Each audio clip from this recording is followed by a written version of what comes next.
защото когато наблюдаваме, телескопът има задължение да събира колкото се може повече светлина, така че колкото по-голяма като диаметър, толкова по-слаби обекти можем да наблюдаваме, колкото светлина събира и фокусира на едно място.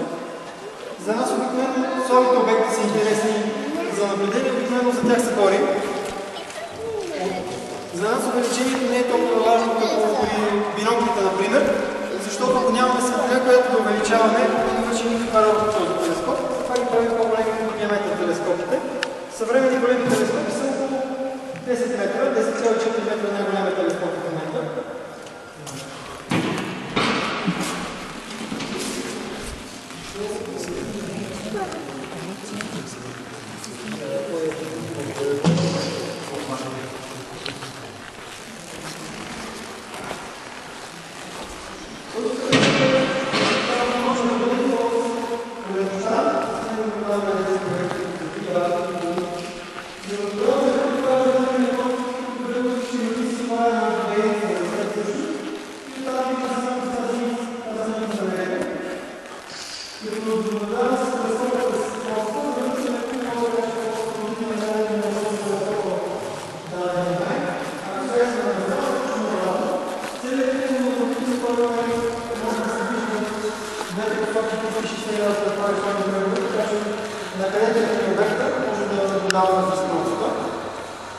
Телескопа също можем да го движим като въртим по две оси.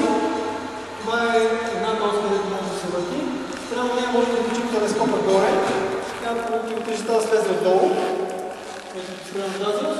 Спрямо другата ос, която е тук, бяло с сиво, можем да въртим само белия тубус наляво-надясно. Така че с движение по тези две оси, където ни насочим телескопа, можем да... където и да е обекта, можем да насочим телескопа и да